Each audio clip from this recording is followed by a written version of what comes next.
Hi, folks. Today's episode brought to you by our favorite sponsor, sunsetlakesabadeh.com. Use the code LEFTISBEST. You get 20% off. They have all sorts of great Sabadeh products. They even have some with a little THC in them. In fact, I don't want to say it was a mistake, but I had one of their new Uplift teas yesterday after work. Oh, yeah? It was very refreshing. And then I walked around the same block in New York City for about an hour and a half. Yeah. But nevertheless, your mileage may differ, but they have all sorts of great Sabadeh products. They've got focus gummies. They've got sleep gummies. They've got relaxation gummies. They have tinctures. They have tinctures for sleeping for your pets if they're too uptight. They have coffee with Sabadeh. They have fudge with Sabadeh. They have all sorts of great Sabadeh products. And they are all third-party tested. And they give you the results of those tests for everything you buy. They have great farming practices. They use integrated pest management. There is no pesticides in their Sabadeh. And they have other great farming practices, regenerative farming. They have great business practices, and they are longtime movement partners. They're fans of the show. They approached us years ago to advertise. That's why Left is Best is their coupon code. But aside from that, they have donated tens of thousands of dollars to strike relief funds, refugee resettlement, carceral reform, Planned Parenthood. They've get involved in mutual aid up in Vermont where they grow this stuff and they have a farm, a $20 minimum wage, mostly employee-owned business. You cannot do better than this. Gold standard, folks. sunsetlakesabadeh.com. Use the code LEFTISBEST. Get 20% off. And I will recommend that tea, incidentally. But I would also say maybe half a tea for folks situated. My girlfriend had 7 over the weekend, so. Now time for the show. No comment. The Majority Report with Sam Seder. The destiny of America is always safer in the hands of the people than in the conference rooms of any elite. Sam Seder. They are unanimous in their hate for me, and I welcome their hatred. We must guard against the acquisition of unwarranted influence, whether sought or unsought, by the military-industrial complex. The Majority Report with Sam Seder. Ever get the feeling you've been cheated?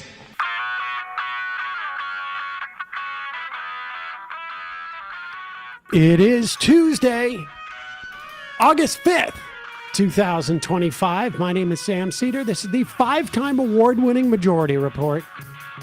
We are broadcasting live steps from the industrially ravaged Gowanus Canal in the heartland of America, downtown Brooklyn, USA. On the program today, redistricting war erupts as Abbott issues very limp arrest warrants over the Texas state Democrats busting quorum and preventing Abbott from carrying out Donald Trump's orders to redistrict for 5 new Texas seats. Meanwhile, Benjamin Netanyahu unveils full reoccupation of Gaza plan. Their cabinet meeting had to be suspended because it's apparently somewhat controversial there. Trump continues to whine about jobs data as the economy is on the brink. The Department of Homeland Security retracts a threat of withholding FEMA funds for cities or states or towns that dare to boycott Israel. Dozens of Democratic a dozen Democrat lawmakers call on Trump to recognize Palestinian statehood. And with tourism down dramatically in the country, International tourism. The Trump regime floats $15,000 bonds to people who want to visit the country. That's my love language, bribes. Ex-Fox News host and desperately ineffective Secretary of Transportation orders NASA to expedite plans for a nuclear power plant on the moon. These are not serious people. And Bolsonaro arrested for breaking a restraining order in his coup case. Apparently, he was supposed to not encourage Donald Trump to interfere. All this and more on today's Majority Report. Welcome, ladies and gentlemen. It is Newsday Tuesday. You've been very excited to say that, I feel like. Yeah, no, I'm in a good mood. I mean, I'll just say I became a cat parent last night. I adopted two kittens. Beaming. Yeah, they're really cute. They're two brothers. I love it. So I'm in a bit of a better mood, although that will be short. We need you to be mamala of the country. Yes. I think my Smalls ad reads are going to be much better now because I'll be able to not just speak to your guys' experience, but to mine. But it's very sweet. They're so cute. And I can't wait for my good mood to dissipate in like 5 seconds once we talk about the news. I'll tell you, that's basically how it tracked with my kids. So, I mean, Cressy Gnome said, I thought it was 10,000 for the bonds. They're floating 15, 10, and 5 for countries where people have a certain rate of people visiting, overstaying their visas. Now, of course, this is designed to eliminate people who are not extremely wealthy. It's going to keep a lot of people from being able to visit with their family. It's just more of the Trump administration's agenda. And if you start to think about like what theoretically was supposed to happen with all of these deportations, as we announce, or as it's announced that there may be net negative migration to this country. Over the past 3 months, we know at least 2 months ago, we added something like less than 30,000 jobs over the course of 2 months. That is absurd. That is absurdly low number of jobs being added. And even the most recent month came in lower than expected. And I would be willing to bet that unless Trump simply just didn't put out the statistics, we're going to find that number is revised down too. We'll talk more about that in a bit. But first, the freak out that wealthy people, and I want to say wealthy people because I don't even know if we know, the most vociferous wealthy people. Mm-hmm. The people who cater to wealthy people, the business people, as marked by CNBC, are so terrified of Zohran Mamdani and the prospect of him winning. And part of this is because, we saw what happened when Eric Adams won the mayoral race. It completely redefined the way that Democrats felt like they should run and position themselves. Now, that's a function of just how sort of weak they are in terms of having a particular agenda. And it certainly won't be as influential with Mamdani because there is an act of resistance to what Mamdani wants to do. But here it's articulated, and it's fascinating. Elizabeth Warren does a very good job of pushing back on this. This is her greatest skill, is being in a room with a bunch of corporatist rich hacks and having the language to push back on them in this way. She has a lot of experience doing it. And I will say, I think the specific response to millionaires are going to leave, which all the data has shown that that's not the case. New York City has more millionaires after tax increases than it's ever had. But the idea of like, there are people leaving the city because of expense, and it's not millionaires. Exactly. This is your issue. It's a national issue, not a local issue. The issue is affordability. Do you know how many working families are chased out of New York City every day because they can't afford housing, they can't afford groceries, they can't afford child care? What Zoran is saying is, I want people to be able to afford to live in New York City. That's what keeps it a vibrant city. That's what makes people want to live Nobody here. disagrees with that, Senator, but raising taxes in order to do it? Oh, why is that goodness. the answer? Oh, dear. Are you worried that billionaires are going to go hungry? No, I'm worried that they're going to leave and spend their money elsewhere. You know, they've threatened to do that over All right, and pause over. it. I just want to just contemplate this for a moment. The argument is that billionaires or millionaires are going to leave New York for Florida, let's say, because of after your first $1 million, you get an additional 2% tax on anything you make above that. So it could be up to if you make only $2 million a year, that could cost you an extra $2,000. Yeah. But put that aside. Yeah, no, Brian, we probably won't see again. But just contemplate this. If this was such a dramatic impulse to push wealthy people out of New York, why do any live here?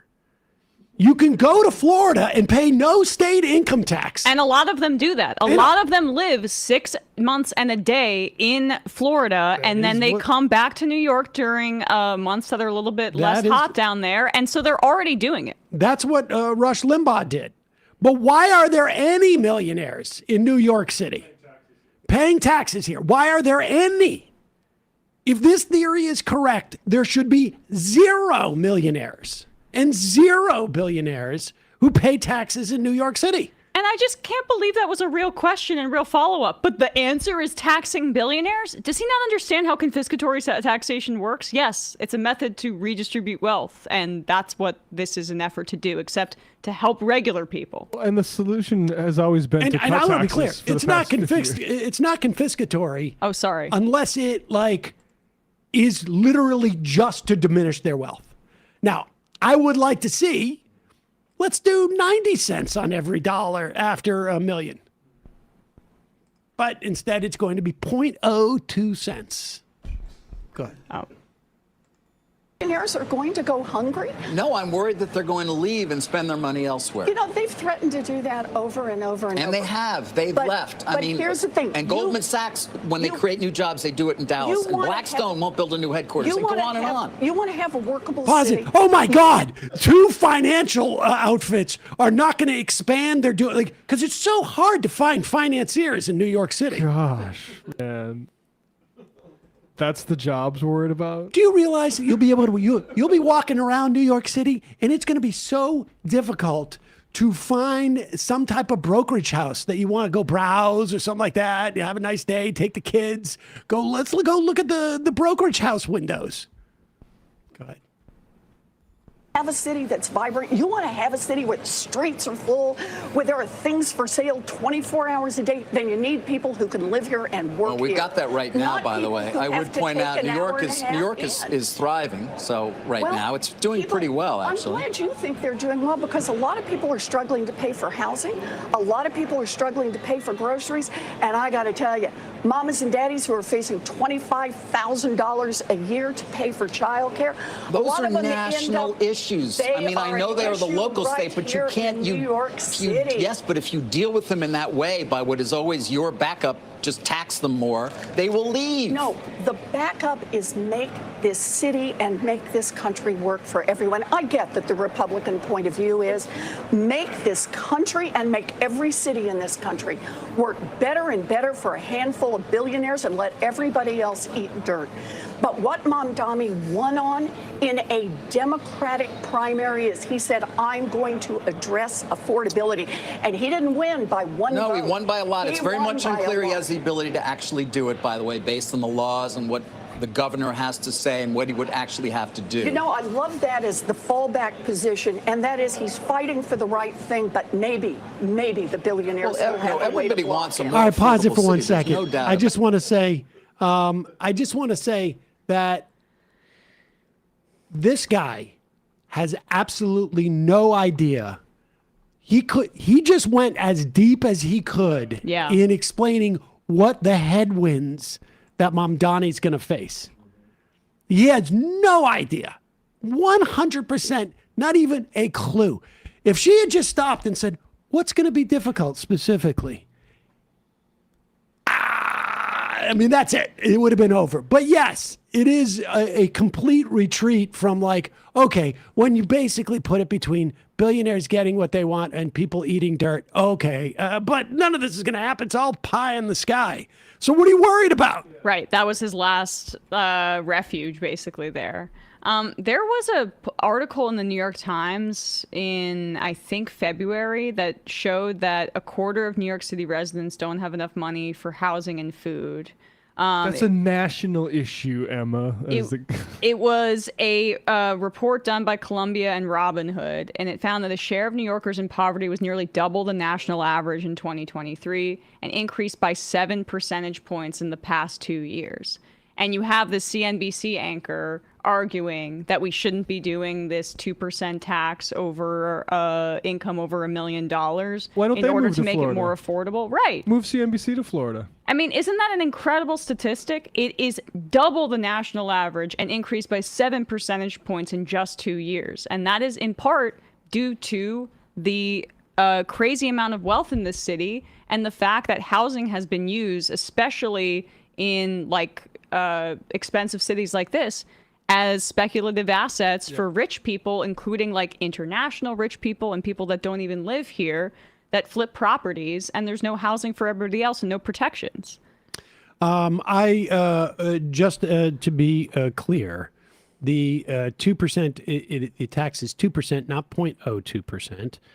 It is 2% of in that second million. So if you make $2 million, your taxes go up by $20,000. If you make $1 million, your taxes don't go up at all. It's that second million that you get the 2% on. Just to be clear. But I couldn't remember it either. So Molotov Burrito writes, and it can't help but feel highly critical of Warren's comments after she sabotaged the working class in 2020 by splitting the Super Tuesday vote. She speaks out when it's safe. First off, I don't know if I agree with your characterization of splitting the working class vote. I think the issue was that her critique of her was that she was the professional managerial class, regardless of whether or not she should have stayed in for Super Tuesday and whether that would have made a difference. The comments you should appreciate. I think it's important to sort of like judge these politicians rather than what you think is in their heart or anything else, just upon either their actions or, in this instance, they're pushing back on these narratives when necessary. There are things that Warren does well. There are things that she does poorly. Some of her political decisions I take issue with. But when she comes out strong for stuff like this, you should just appreciate that for what it is. It is pushing back on a narrative where there are very few other people who are doing that. She was one of the I think she was literally the first person to support Occupy. But nevertheless, here is Zoran Mamdani writing in X. Working class New Yorkers are leaving New York City at significantly higher rates than wealthy residents. This is according to research by Fiscal Policy Institute. Affordability concerns, especially housing and the cost of raising a family, are major drivers of population loss in New York State. The report notes that 90% of this loss comes from New York City, with Black and Hispanic residents, households with young children, low to middle income families most likely to live. In contrast, wealthy New Yorkers have left the state at much lower rates, with the exception of a temporary surge in their migration rates in 2020 and 2021, likely induced by COVID-19. In typical Solidarity. years, the average New Yorker has been 4 times more likely to leave the state than the top 1% of earners.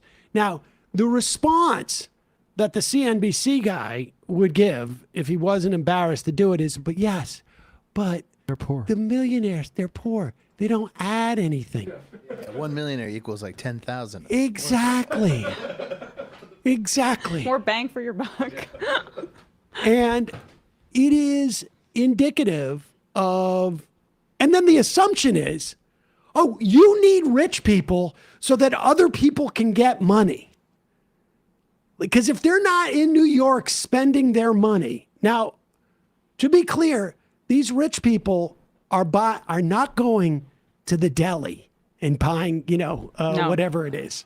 They're not buying, they're buying high-end stuff that is completely untethered to neighborhoods or other places. They're not buying their, and they may be hiring a couple of people, but it exhibits what that person's perspective of is a definition of a good economy.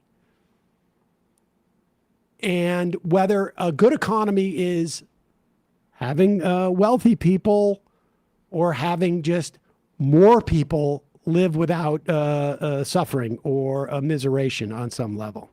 And the bottom line is, all those wealthy people leave. I mean, Warren and I think Mamdani are careful to say, like, fine, goodbye, go. I mean, Goldman But Sachs. if they did, you would see affordability increase. Exactly. And you would see a just as vibrant city, maybe not with the high-end stuff that you could get, that, like, $500 meal that you really desperately wanted. Gold It's sirloins. not going to be there. But you'd get a much more vibrant city. But it would be there because New York City New York City is is New York City. I'm New York saying City. if they all left. Yes, in theory, right? And they're But- here because it works for them business-wise. They're like Goldman Sachs. They're not here because they want to give back to the city. They're here because they're giant hoovers of money, and New York City makes it able for them to do that. Right. Now, here is Cory Booker, who dropped out of the 2020 race very quickly. I know. When we covered him last Thursday, nobody even remembered this presidential run, except I mean, he dropped out of the presidential race very quickly. So he didn't split the working class vote there. But God, if you want to come at me that way, you're going to have to take it up with me. And here. I know. But here he is asked whether he endorses Mamdani. And the question's fairly obvious one because he is in New Jersey. It's a next door state. Much of New Jersey relies on New York for its sort of like economic vibrancy, with all due respect. And by the way, that tax rate over there in New Jersey is what Zoran wants to raise the corporate tax rate to fund free buses. So, yeah. And it's a reasonable question because he came out 2 weeks after Eric Adams won his primary and congratulated him and endorsed him. And he's weighed in on, I think, governor's races in New York. I mean, he's done this before. It's completely understandable why someone would ask him this question. And then he sort of comes up with a different answer. About Mamdani, are you going to support him? I have learned a long time ago, let New York politics be New York politics. We got enough challenges in Jersey. I got a governor's race. I'm supporting Mikey Sherrill. I got legislative races. That's where my energy is going to go going into November. New York City, I love you. You're my neighbor. You're about 10 miles from where I live. You guys figure out your elections. I'm going to focus on mine. What happened to vote blue no matter who? The blue is Israel? Yeah, right. Exactly. Like, there is a dollar figure associated with him not endorsing Mamdani. Yes. Like, it's just there was a check that came in, just like, good job. Thank Same you, with Cory. Jeffries. Thanks for holding the line. Same with Jeffries, same with Schumer. Yep. I mean, man, it is embarrassing that they spent so much time screaming at the left for their disloyalty because they were upset about Bernie Sanders losing the 2016 or 2020 primary or whatever it is. And they just show their ass like this. It's just this is why Democrats have the lowest approval rating in 30 years. It's because people think they're craven liars. Well, for good reason. Yeah. All right, let's. We got more to talk about, but first, a couple words from our sponsors. I mentioned this the other day, but when we started this podcast, I was terrified at the idea of having a merch store. People would keep asking, "We need merch. We need merch," and I would pretend that I addressed it. I said I don't want to deal with it. Huge pain. Don't want to build a merch store. I won't be able to update it. Won't be able to come up with ideas on the fly. Won't be able to do max left hats at the drop of a hat, I guess. However, if you run a business, you don't want to add things to your to-do list. However, there is one thing that I found that completely changed my perspective on our merch store, and that is a tool called Shopify. Shopify is the commerce platform behind millions of businesses around the world, from household names like Magic Spoon or the Majority Report merch shop to brands that are just getting started. Shopify has hundreds of ready-to-use templates to help you build an online store to match your brand. It could be beautiful. It could be edgy. It could be minimalist. It could be sort of an afterthought like the Majority Report branding. And best yet, Shopify helps you manage inventory. You can sell stuff in real life at like a live show or in a store, or you can sell it on social media platforms. It covers your international shipping. It helps with your processing returns and beyond. If you're ready to sell, you're ready for Shopify. It is completely turnkey, super easy to use, and it's all scalable. So in the event that the merch store explodes in popularity, we'll have no problem. Turn your big business idea into a cha-ching with Shopify on your side. Sign up for your $1 per month trial and start selling today at shopify.com/majority. Go to shopify.com/majority, shopify.com/majority. We'll put the link in the podcast and YouTube descriptions. And, one of my favorite products that advertises on this. You can improve skin longevity everywhere using a Tushy bidet. It protects the barrier of your body's most delicate skin.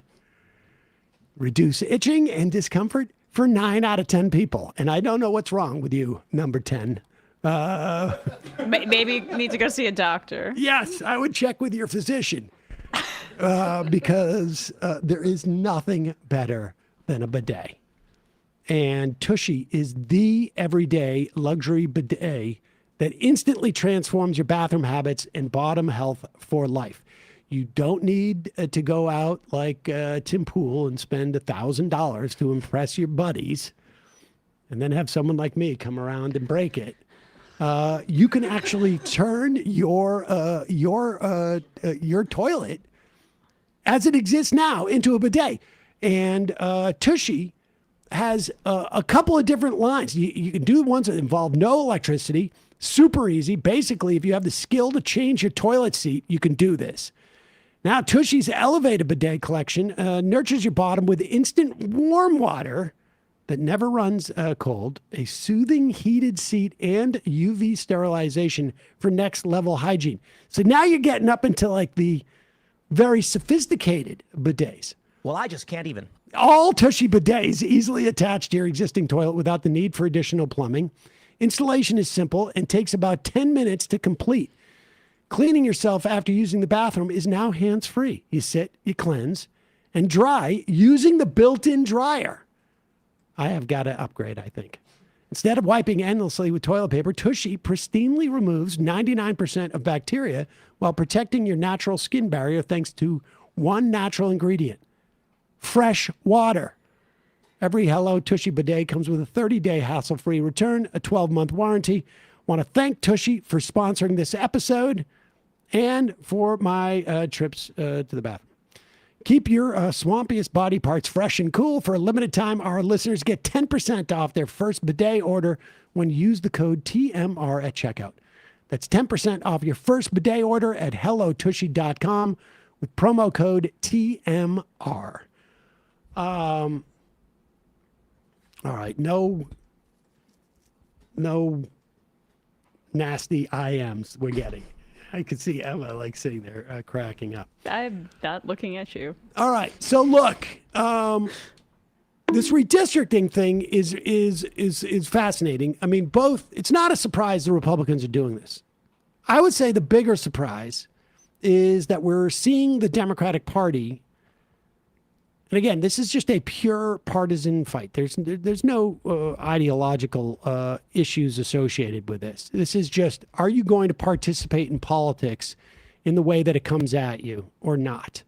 And the Democrats at this point have what appears to have done is step up.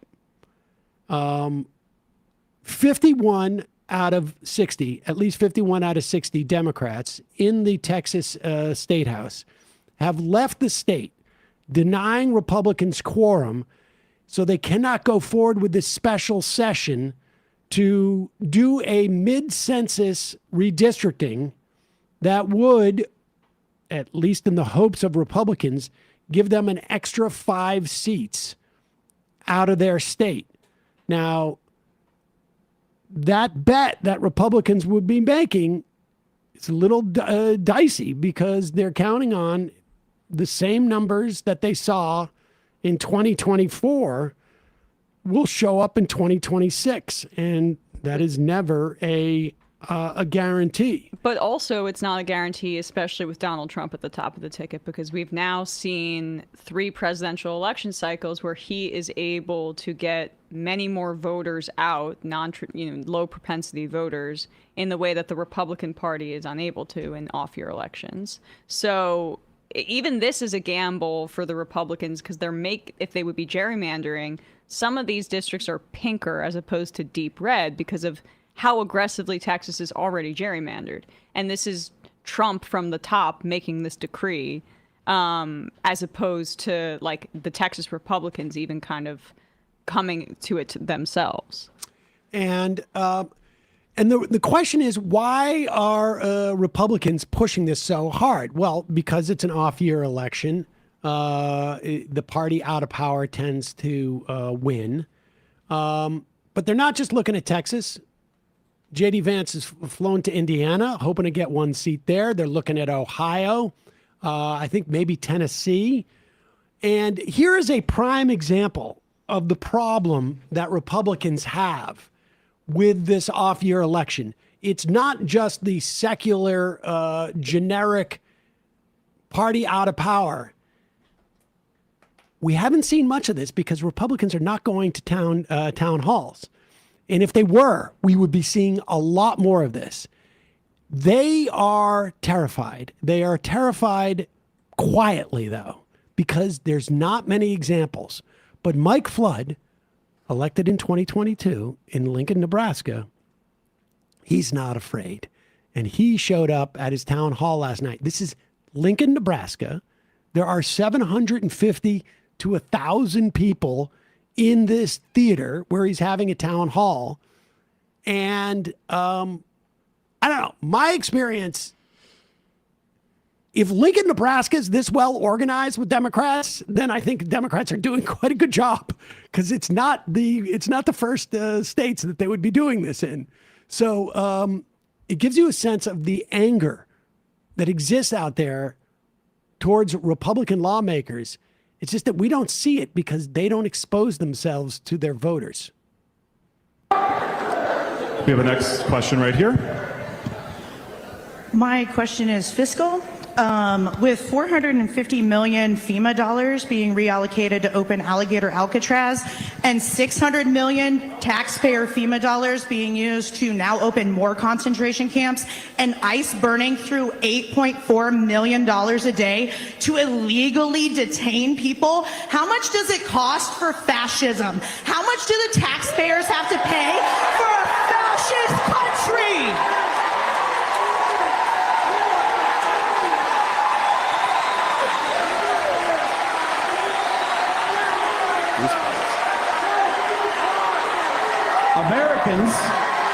went to the polls in November, and they had a choice between a Democratic candidate that had an open border, no enforcement, fentanyl, drugs, human trafficking.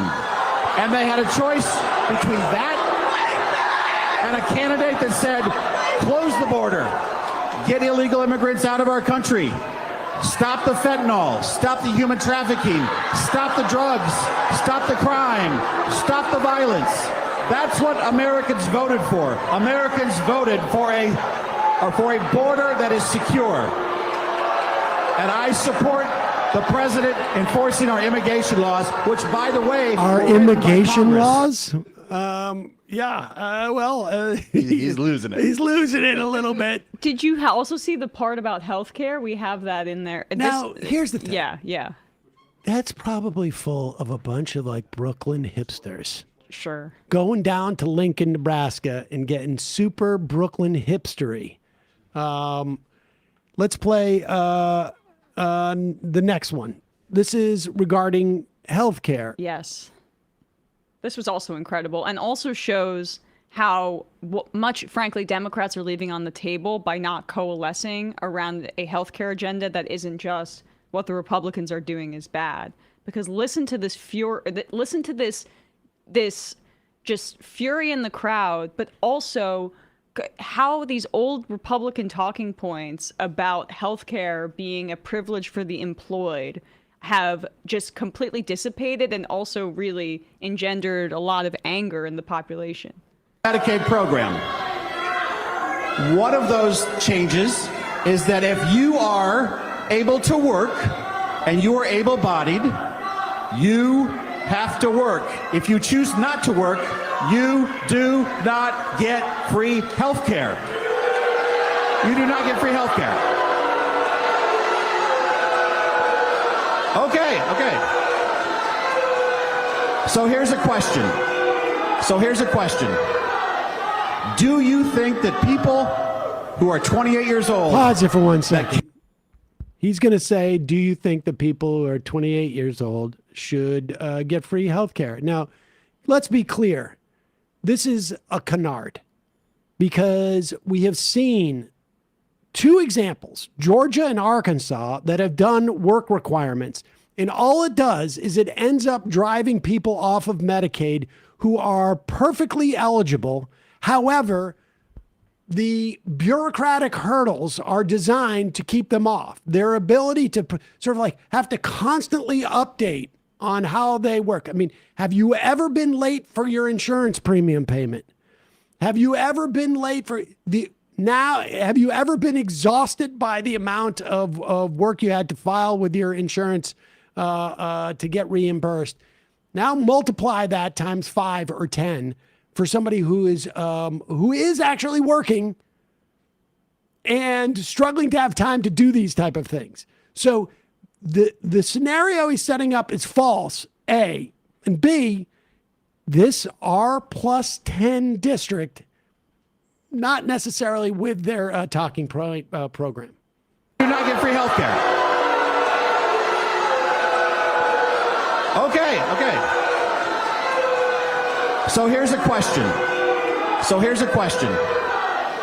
Do you think that people who are 28 years old that can work and refuse to work should get free health care? I don't think that a majority of Nebraskans agree with you. Oh, well. Can I rephrase? Do you think America should be the only country that uses the cudgel of you get health care or not to drive people to labor, which is what this is about? Well, and let's also be clear. The real question is, do you think that this 28-year-old should be prevented from getting health care at the cost of 5 times that one person to lose their health care? Because that's what studies show happens.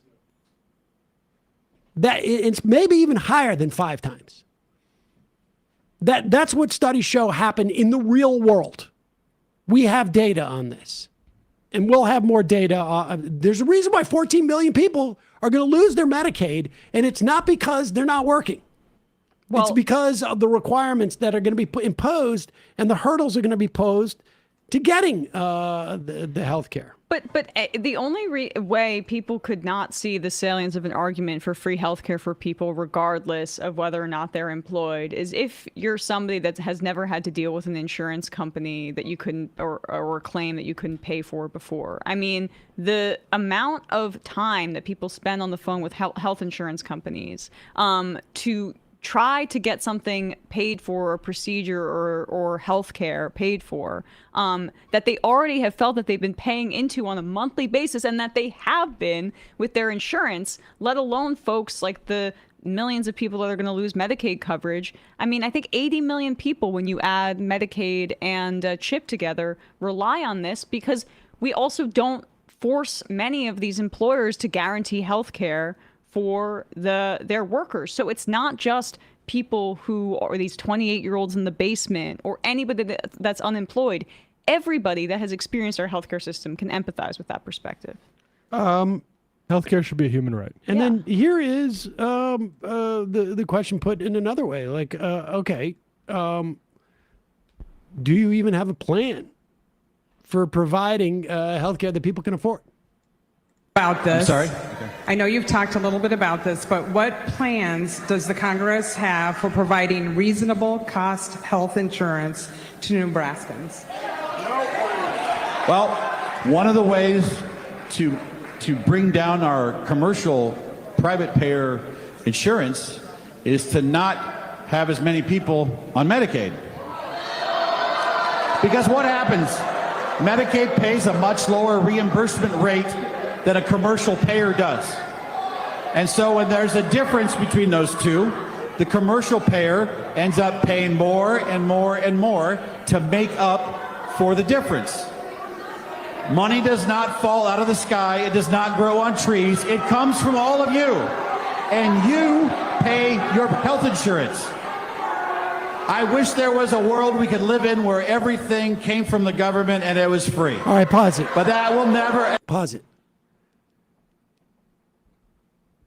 The increases to private insurance are going to be the biggest one-time increases we have seen, I think, probably in close to a decade.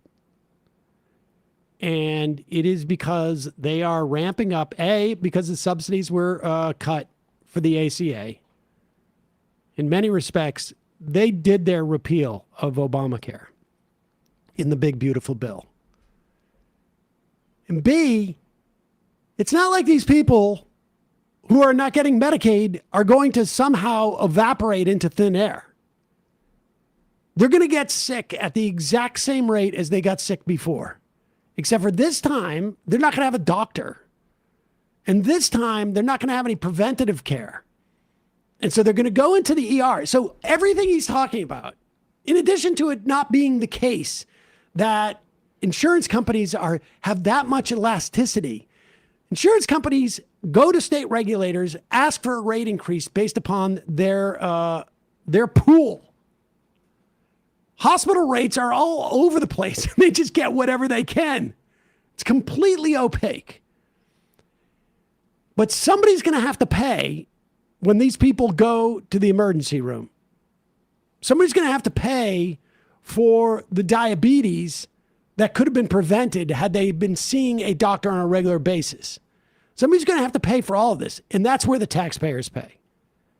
He's just, I don't know if it's an out-and-out lie, but even the sort of the theory he has, that is just not the basically case. They're going to force more Medicaid recipients into the private insurance pool, and that's going to decrease costs? I thought that's what he was trying to say. No. His argument is that because reimbursement rates for Medicaid are lower than private insurance, that private insurance has had to subsidize Medicaid patients. And his whole theory is predicated that these people are just going to go away, that they're not going to exist anymore, that they're not going to get sick. They're not going to, it's just a denial of the existence of these people. It's absurd. It's absolutely absurd. There is no plan to provide any low cost or reasonable cost health insurance for Americans that the Republicans had. They've never had one. The closest was the ACA. back, 15 Romney years days. ago. This is the system that they want, that you pay your insurance, you pay your private insurance company thing. And it doesn't work. It's not a system that works. So that's why you can't make a coherent defense of it. Let's go to, what is this number? Let's go to 14, because this is ultimately about the redistricting. And here is the biggest threat that the Democrats have done at this point is they've said that they're going to, actually, let's go to Pritzker. Many of these Texas Democrats have gone to Illinois or to New York to essentially hide out. Texas has no authority to arrest them there and bring them to the state house. And Pritzker has implied, I don't know if he's finding them housing or what. But remember, these Texas state legislators, they only make $600 a month. Yeah. And like almost half the staff here makes more than that. And $600 a month. And they all have day jobs. Many of them have families. So they're going through, this is a difficult time for these people. And here's Pritzker today, this morning. Ken Martin is there. They are talking about essentially what this fight is. We're here, of course, because Texas House Democrats are demonstrating what it means to fight for the preservation of our constitutional republic. Donald Trump, Governor Abbott, Texas Republicans, well, they know that they're headed toward a loss of the Congress in 2026. They're afraid, and they should be.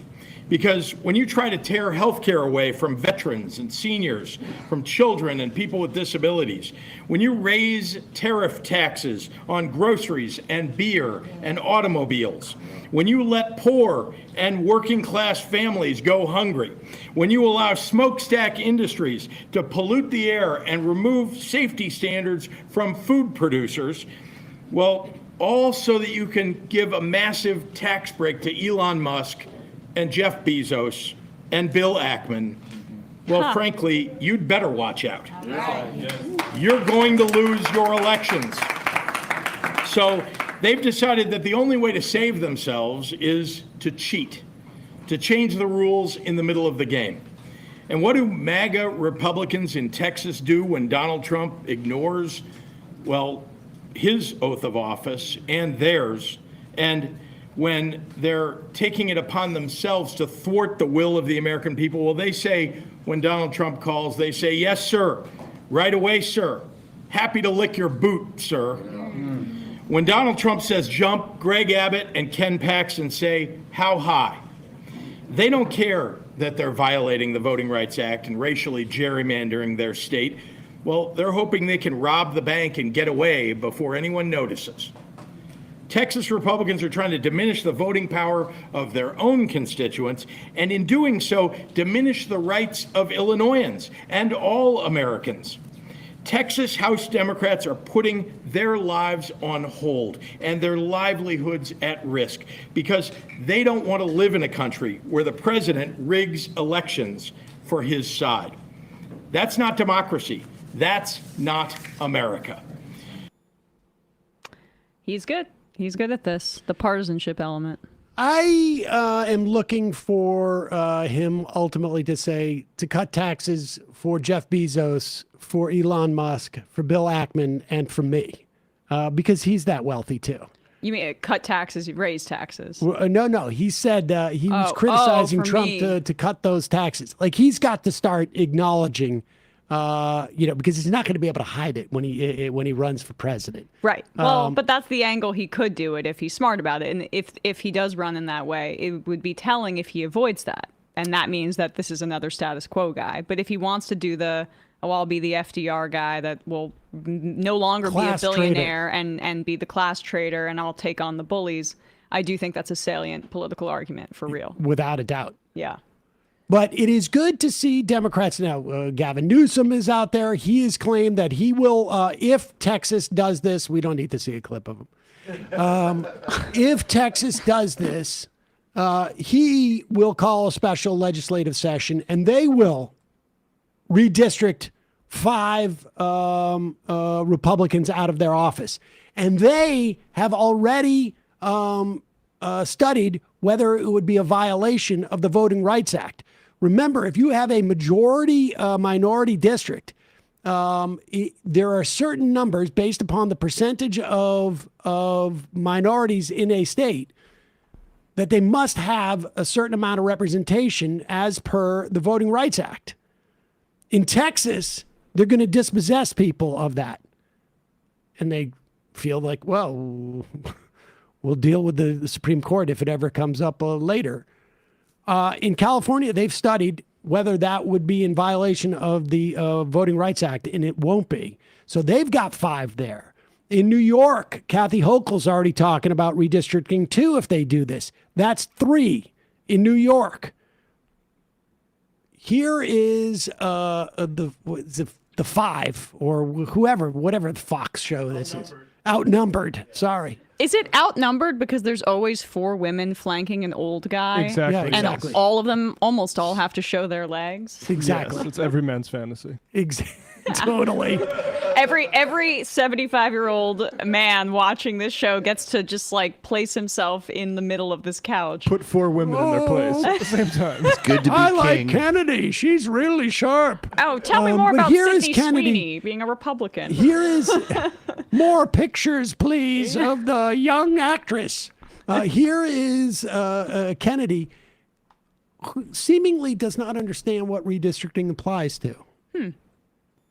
Right. It's like TDS off the chart. Yes. It's all about them versus Trump. And why? Because they're so thirsty politically. Yeah, but this is why California is a monoparty state. That's why Democrats have a supermajority, and it's like that's why they have 2 Democrat senators. That's why they have a Democrat governor, and it is such a massive majority because of this type of redistricting, Pause it which for a is second. incredibly insincere.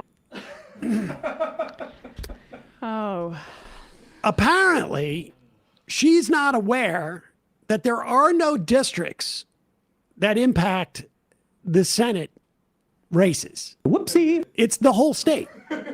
Yeah. The governor, like the only redistricting that could possibly happen is if you were to actually redraw the lines of the state of California. Take parts of Nevada. Yeah, but take only the blue parts of Nevada. And that's how no, the reason why California is a mono-party state is because Republicans shit the bed there years ago with Pete Wilson. Basically killed their chances in that state. It has nothing to do with redistricting. Otherwise, you wouldn't see a Democratic governor and 2 Democratic senators.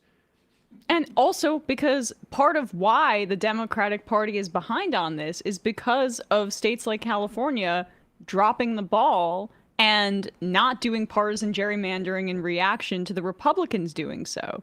That's part of why California is such a central focus, because it would be doing away with the independent redistricting commissions that Democrats have said we're so much better than the Republicans in so many of these states that they've relied on. That's why California is centrally focused here, is because this is like the threat, gerrymandering. It actually Same with New York. Yes. Same with New York. But it's just a stunning amount of ignorance, and nobody seems to catch her on this. Because she's supposed to be like the liberal. Oh, she's the... No, she's not. She's a libertarian. She looks like that. I've confused that liberal with her. Oh no, she's I'm not just saying that one. like she's not a MAGA person. She's the reasonable, intellectual one. You can tell. She reads she's the got the She glasses. actually reads the news. Okay, gotcha. She's like the MTV Buckley. Yeah.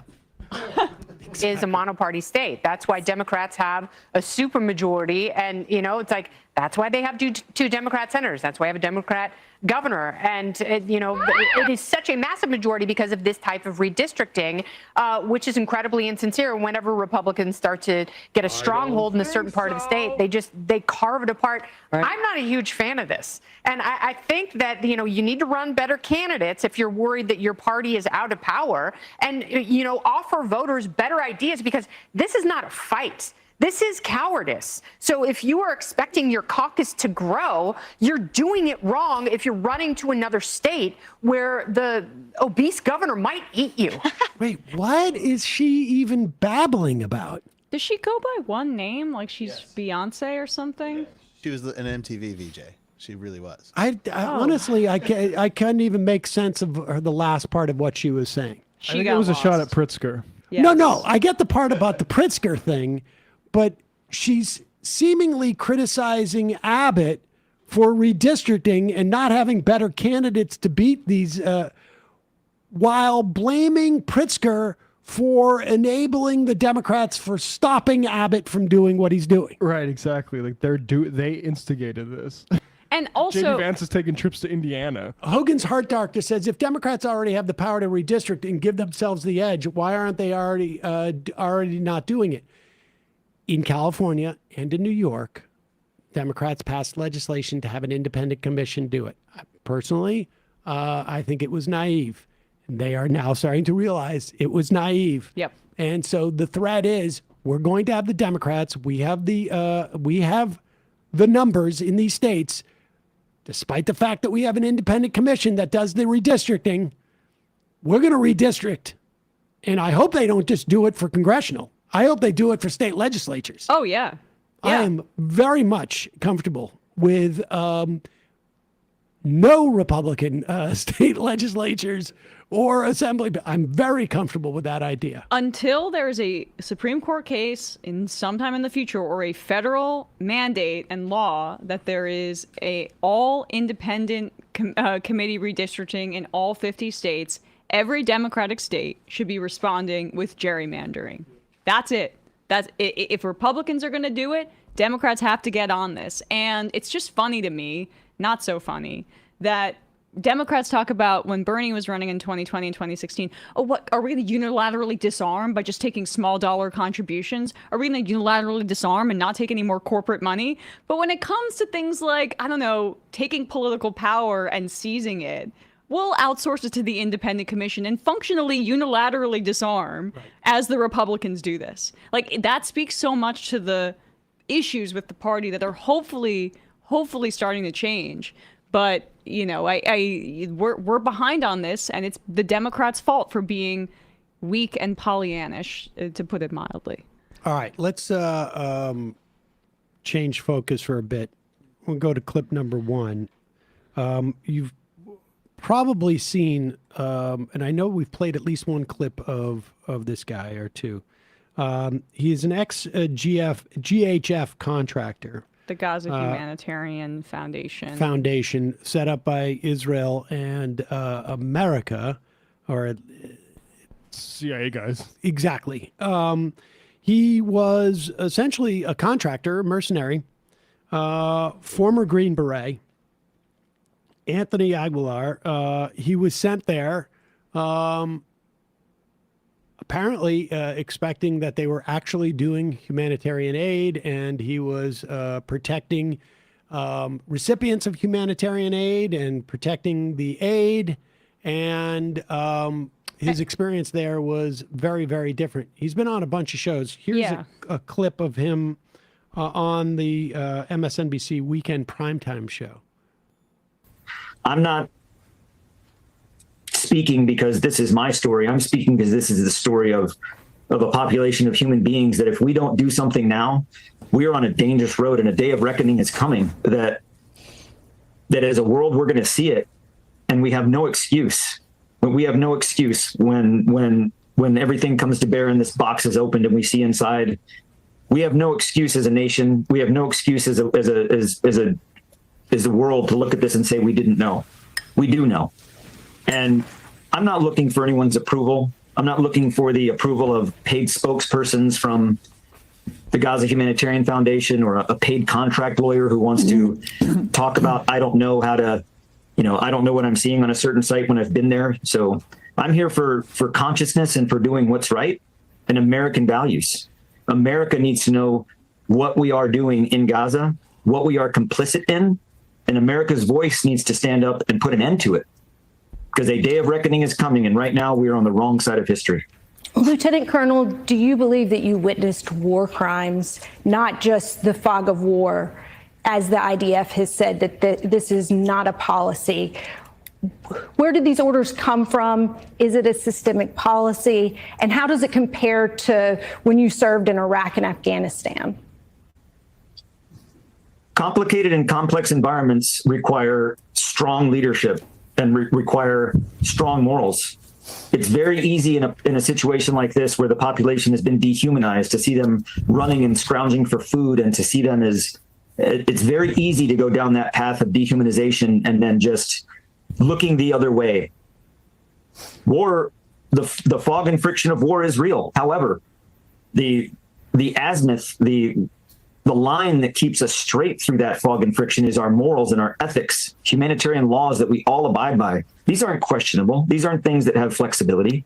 These are our guideposts.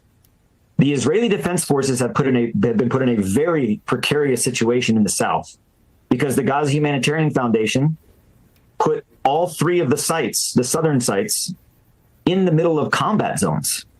Each of the distribution sites in the south are right in the middle of ongoing combat operations. It puts the IDF in a very bad position tactically and operationally, and it puts them in a dilemma to where they're in their area of trying to combat Hamas, which is their mission. They're also having to pretend with 8 to 9 to 15,000 hungry civilians in any given day.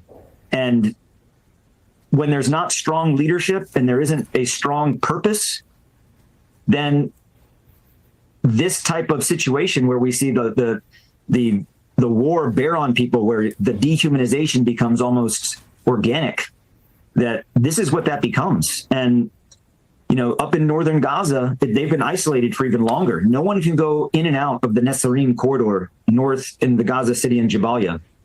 And when aid starts going in there, when the world has had enough and we start to go in to northern Gaza, we're going to see things that are going to bring the world to their knees. Mark my words, we are going to see human suffering like the world has not seen in a long time. And it's going to bring us to our knees. And we have an opportunity right now to stop this and to do the right thing. And if we don't, we are complicit in that. And the world is going to see it. And that day is coming. That would just... hearing that just sends a chill down your spine, right? Because we know that we only know a fraction of both the death toll, the level of suffering, the level of destruction. And Aguilar, I heard his interview with Breaking Points, and he said something in that interview where I think it was like, talking about Hamas, and he had mentioned this is not to discredit him. This is just to do the opposite to anybody who's still like a Zionist watching this. He had said the thing about the microwaving babies in that interview, or something in passing, which was a lie that Hamas was doing that, a propagandistic lie at the outset of the genocide to manufacture consent for it. I only point that out to say that this is somebody who wasn't approaching this with a bias. It was somebody who had going as a mercenary. As a mercenary. He had served in Iraq and Afghanistan and is still going out there as a mercenary. The amount of credibility of his testimony is just important to underscore here. And what he is saying is that this genocide is, from his own eyes, even worse than what we have seen and what we know. Let's look at clip number 4. This is a ITV News somehow got a hold of aerial footage of Gaza. It has been just obliterated. And they're prohibited from filming. So this is, the IDF is, keeps... building by building, Gaza is being erased. Well, let's hear their cities like broken skeletons laid waste by war. graveyards of life and lives. The streets, homes and coffee houses of old, now cast to the ground. The soul of this place, along with the souls who lived here, brought to ruin in the rubble and dust. Israel bans foreign journalists from entering Gaza. 15,000 feet above is the closest we get to seeing for ourselves the consequences of the war it is waging here. When we joined an airdrop last week, Israel also tried to restrict images from above being filmed or shown. Aid being dropped from this flight is to those who are trying to survive in this hell. This was Gaza before the bombs started falling, a place of life where normal lives were lived. There is no sign of that normality now. This is one of the explosions which destroyed Gaza, targeting the Turkish-Palestine Friendship Hospital, the only specialist cancer hospital in Gaza. This is what's left of it now. This was the Al Wafa Old People's Home. We can't say what's become of its residents. This was a primary and secondary school. We can't say what became of the pupils. Many of the other ruins were homes. We can't say whether those that lived here survived or are among the 60,000 now dead. Under international law, it is a war crime to target schools, hospitals, and other civilian sites. All right. We should say that the 60,000 person death toll is only the official count, and there any reasonable estimates that are now coming out as people study this anticipate that number to be anywhere from 8 to 10 times that. Should also say there's aerial drops of aid. Canada just did some. It is woefully inadequate. You need trucks to go in, and Israel is still inhibiting trucks from getting in there. Just to give you a sense, over the past, I guess, year or so, we've heard messages from a family in Gaza via their brother who lived in Europe. Part of the family was able to get out about a year ago, I guess now, to Egypt. They have been sending money back to Gaza, where they have essentially started a bakery. This is not the one. It's a different link. But we got another message from the family. I just want to give you a sense of, let's first do the rice.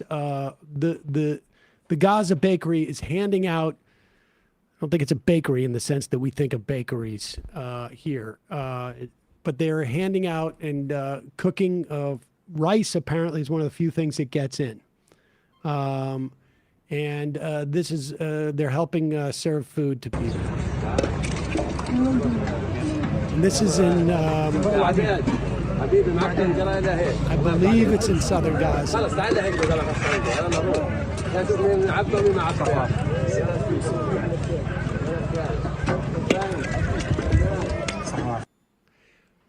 I want to show you a picture of Muhammad, who we've spoken to on the program, his brother. There are 3 pictures. We're going to start with it's basically before and after. This is a little disturbing. This was Muhammad's brother, Kadar, a couple of years ago. And then the interim is a picture of him here. And then the most recently, this is the latest picture. You can see that he has lost an extraordinary amount of weight. It's just, this is what's happening in Gaza. We also have an audio message from another member of the family that they wanted us to play. It's upsetting just to hear the level of desperation But it's important for them to know that people are at least aware of what's going on in Gaza. Let's play this audio. My name is Rina. I'm 21 years old, speaking from Gaza. This is a first-hand account.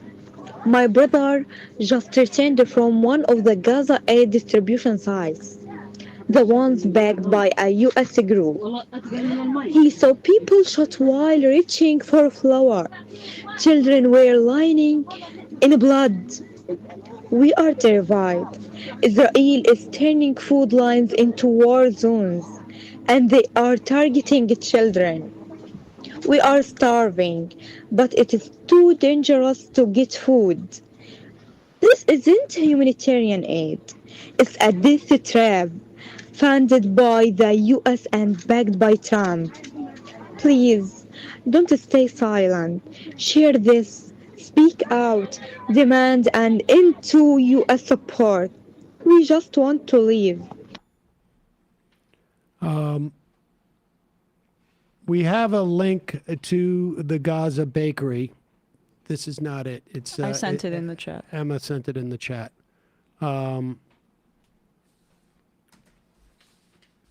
We had, and here it is. You can go and donate money that they're now essentially applying to try and provide food for people in Gaza. I think the way this works is pretty complicated, I would imagine. I don't know how food gets in, where they're getting it from, but that's what they're doing there. It's important to note that this has been a story that's been kind of under the radar, but I want to give credit to the Washington Post for 2 days ago having an article on what Israel's been doing in terms of funding this gang, essentially.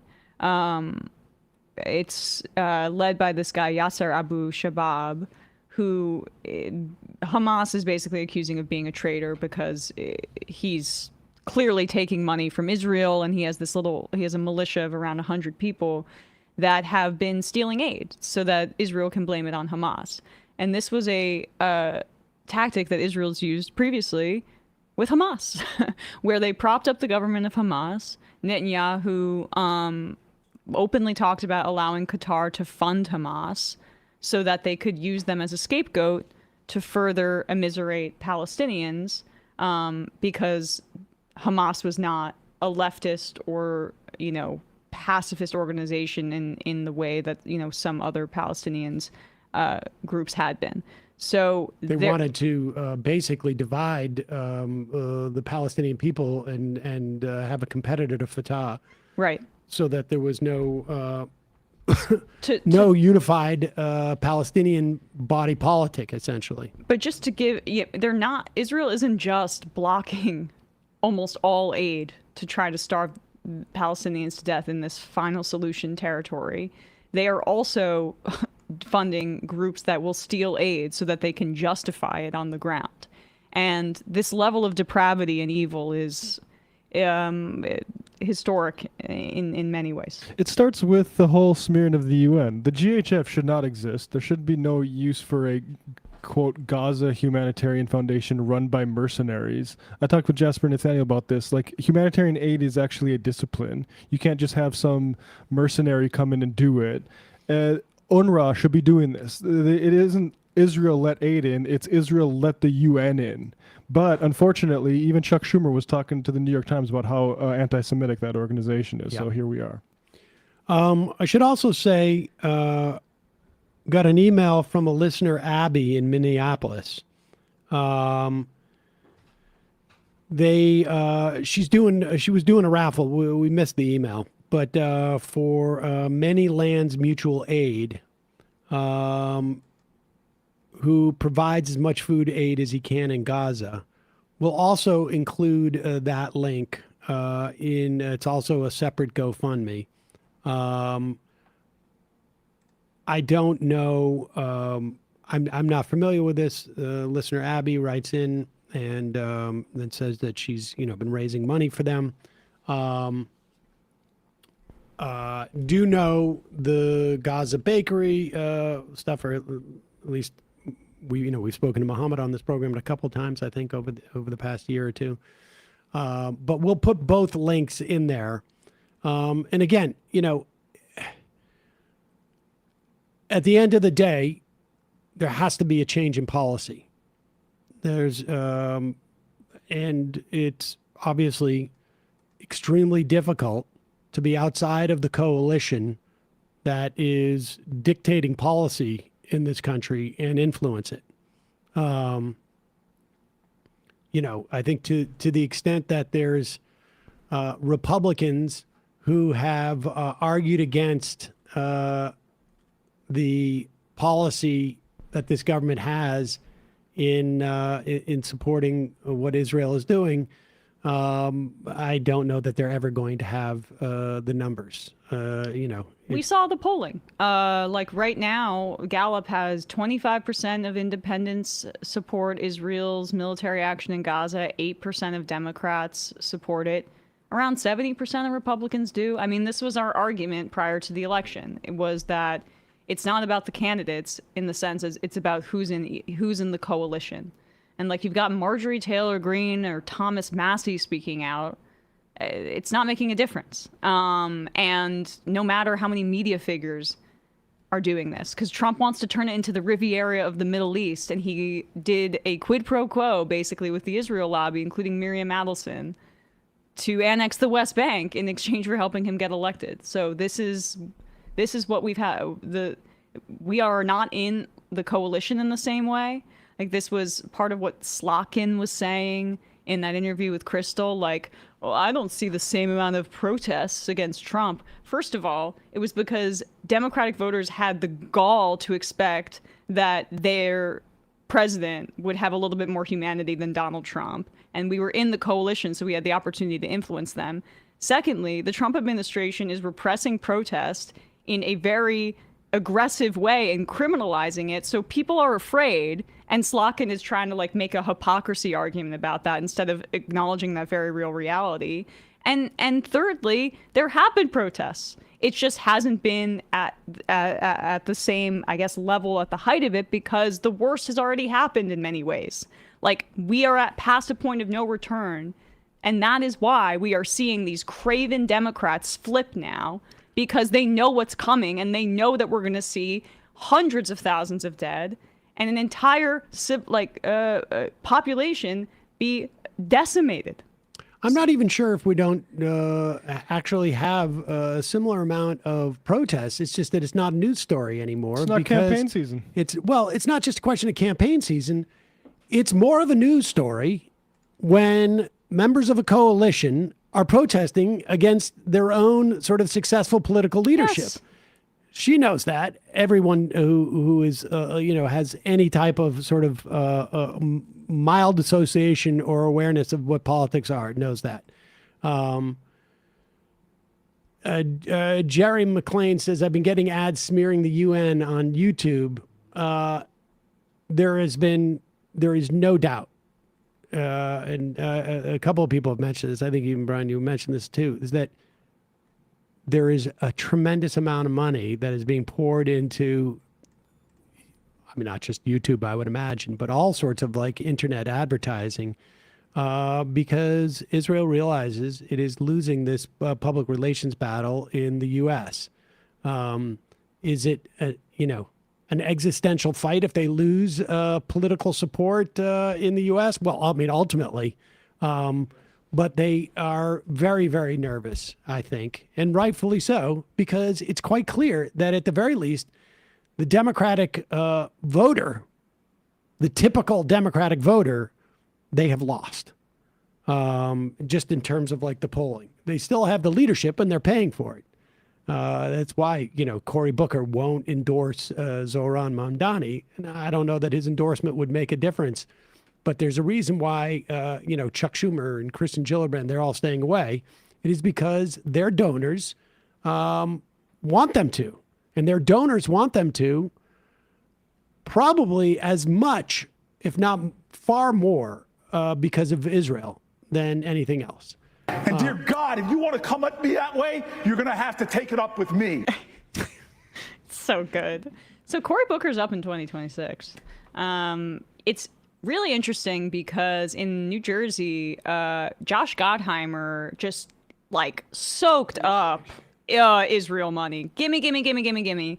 You know, one of the most right-wing Democrats in Congress. And he got single digits. Like Ross Baraka outpaced him, and Mikey Sherrill won the nomination. But I'd be interested if Ross Baraka would take on Cory Booker in a primary for 2026. Because Cory Booker is still doing this dance here. And I want to, Chaotic Leftist on Twitter actually tweeted this out, gave me the idea. So credit to her. But I think that there could be some Democrats that are taken by surprise by how there's going to be a motivated voting population to come out for somebody that rejects AIPAC money and this level of support for genocide. I know one Democrat who I think was taken by surprise about the depth and the importance of this issue to Democratic voters, and her name was Kamala Harris. Yep. And it's sort of shocking because, you know, again, I keep thinking about that poll that Harry Enton showed over the past 8 years or 10 years, how dramatically, like tens, I can't remember, with dozens of points difference between that has shifted in terms of sympathy with Israel versus sympathy with the Palestinians. And surely the people on Harris's campaign must have known this. And they made a calculation that the financial support that we're getting from a certain donor class is more important than these actual opinions of these Democrats. And, you know, with these things, you can never know for sure what is the one thing that depressed turnout, depressed activists, cost you votes.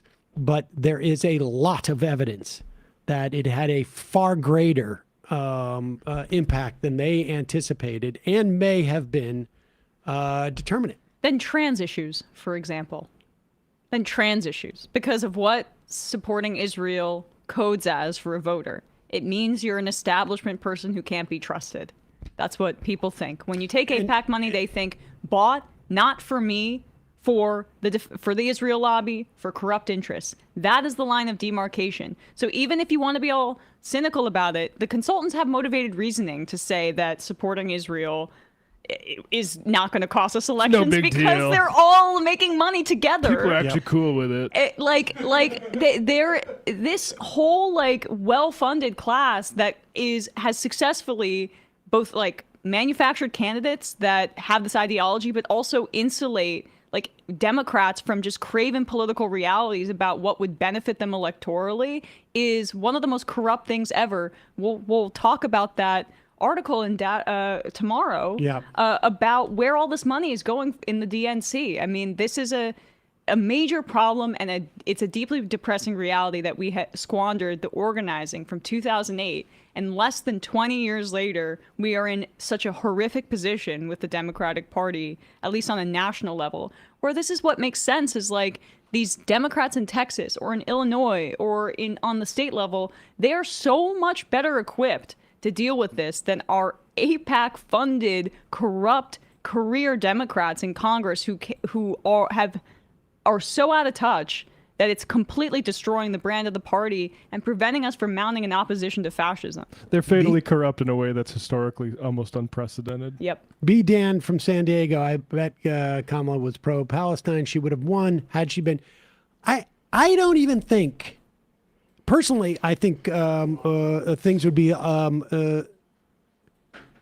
better than they are now in terms of our Palestinian policy than Trump. And, you know, it's impossible to prove a counterfactual.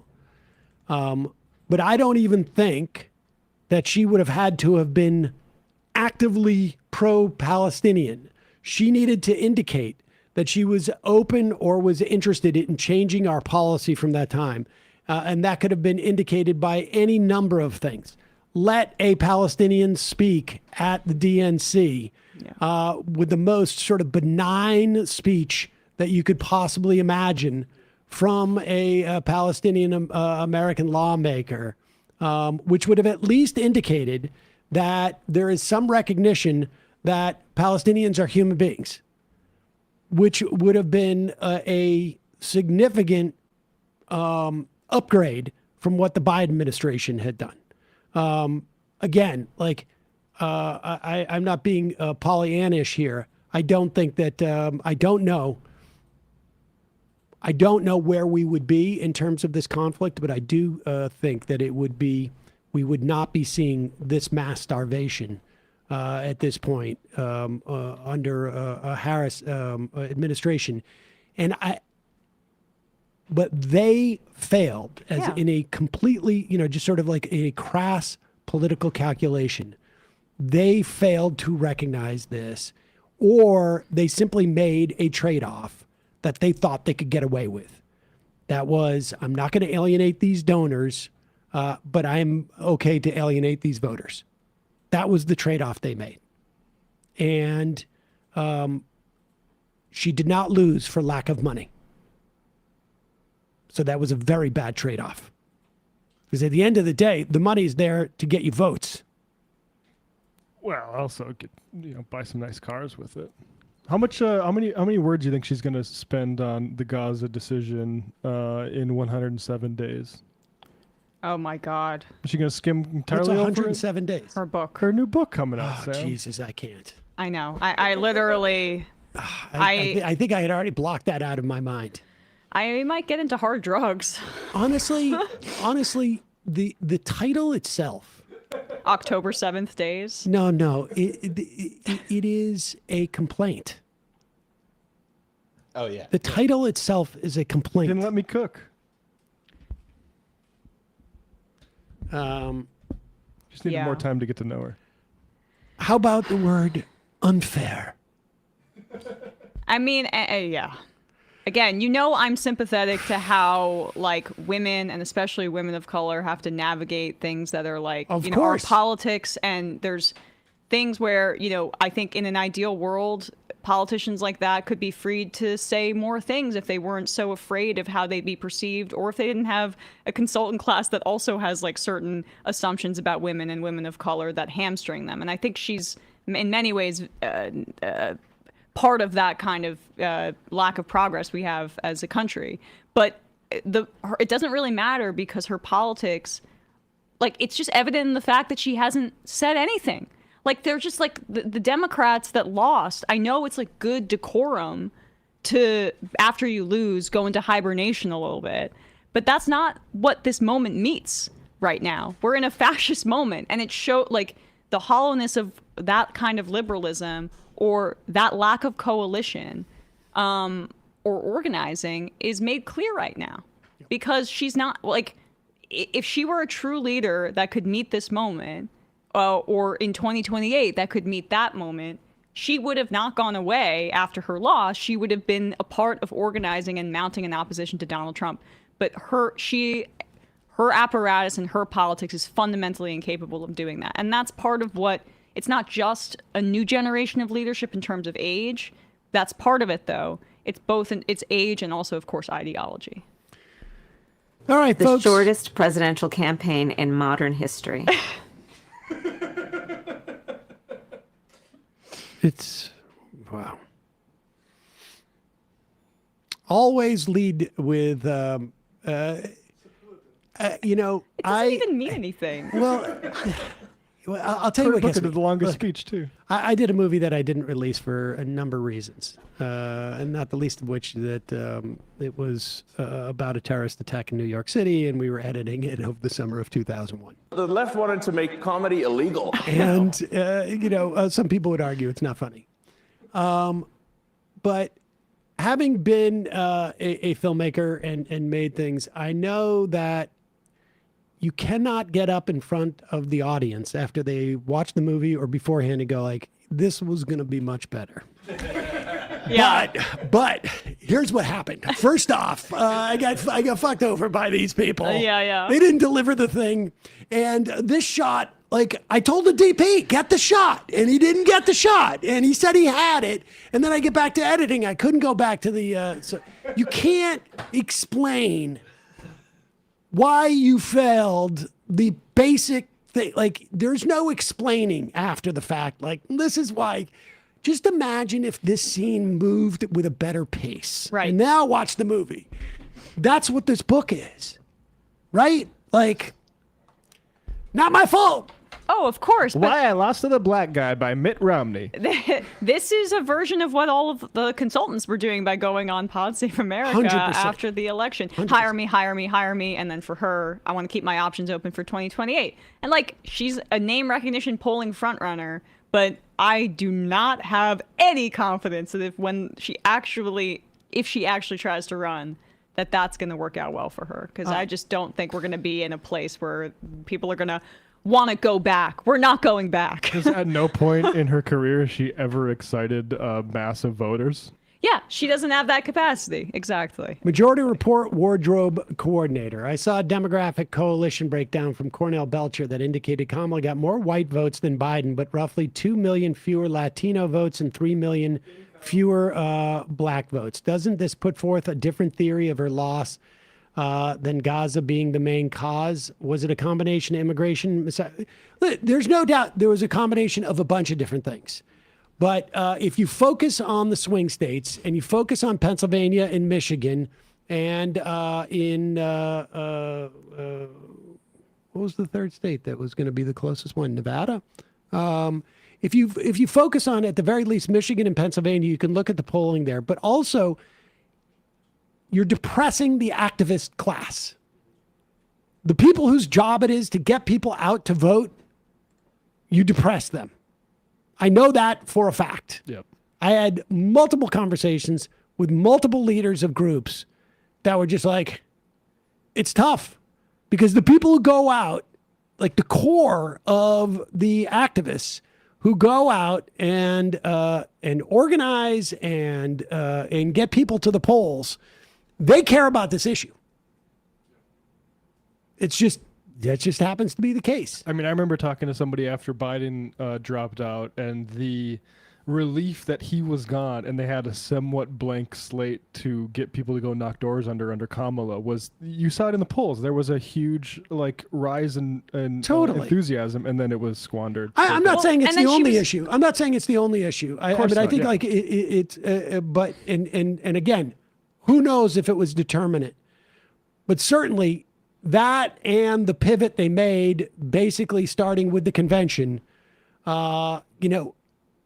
just was one thing on top of another. She had a 4-point lead. Depressed her own people. She had a 4-point lead leading up to the convention, but that's when she dropped "We're not going back" and the weird stuff. Yeah. What, you don't want to talk about anymore? No, let's go. Let's go to the fun half. I'm already on the brink. It's 1:35 already. This is not like a freebie Friday. Jesus. Become a member already. Although you apparently don't need to get the whole show practically for free. Who's going to listen to an hour-and-a-half podcast on Tuesday when we get another one on Wednesday? Folks, it's your support that makes the show possible. You can become a member at jointhemajorityreport.com. When you do, you not only get the free show, but the free show ends up being the whole show half the time. Oh my God, Ezra Klein had Mahmoud Khalil on. Also, justcoffee.coop, fair trade coffee, hot chocolate. Use the coupon code majority, get 10% off. Matt, Left Reckoning. Left Reckoning tonight, Kylie Chung talking about reproductive justice, the response from Democrats, the inherent violence involved, and basically how suppressing ability to get, say, reproductive health care plays into the hands of abusers. So Kylie's a great writer on this. Looking forward to talking about her new book, Coercion, tonight, 7 o'clock Eastern Time. See you in the fun half.